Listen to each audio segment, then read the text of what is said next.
Good day everyone, welcome po. Ito na, ipapakita ko po sa inyo ngayon ang pinagkaiba. Ang pinagkaiba ng Brilliant Uncirculated, ito ang tinatawag na specimen set, at saka po ang proof coin set. This one is a proof coin. So, yung pinagkaiba po nila, no? Makikita mo yung mabuti at saka yung ordinary, no? Pero bago po ang lahat, no? Please don't forget to follow or subscribe, no? YouTube channel, no? YouTube channel ang aking friend, BH Custom. Ayan, customize po siya. I'm Brad and I do homemade custom silver pouring and jewelry po, no? Ito po ang kanyang YouTube channel, BH Customs. Meron na po siyang 6,200 subscriber. Ayan guys, subscribe po natin siya. Ayan po, no?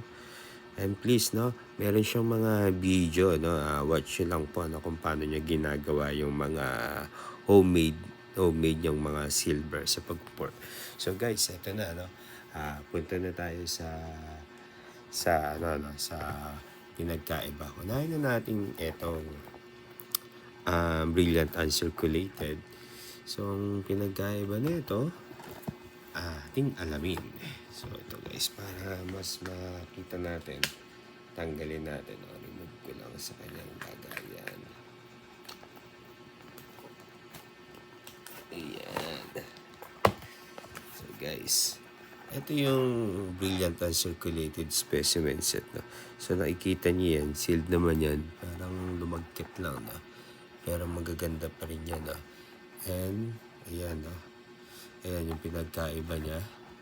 Ito, no? Dito, no? Sa proof coin. No? Makikita niyo yung 5 piso difference. Ay, yung 50 pesos. No? Ayan, no? Ang ganda, di ba? Ito, talagang kaya, no? Ang ganda ng pagkagawa, di ba? Yan yung proof coin. Tinatawag sa 50 pesos, no? Then, difference naman ng 25 pesos. Ayan din, ha? Proof coin, kahit ang 5 piso. Ayan, ha? Yan ang pinagkaiba. Parehas 5 piso yan, pero proof. Kaya malaki ang pinagkaiba. Sa piso naman, ayan, ha? Actually, sa personal, talagang kitang-kita, no?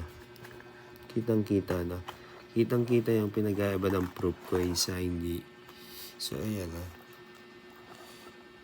Kahit sa 25 cents, nakikita niyo yung parang naka-highlight yung tao. Diba?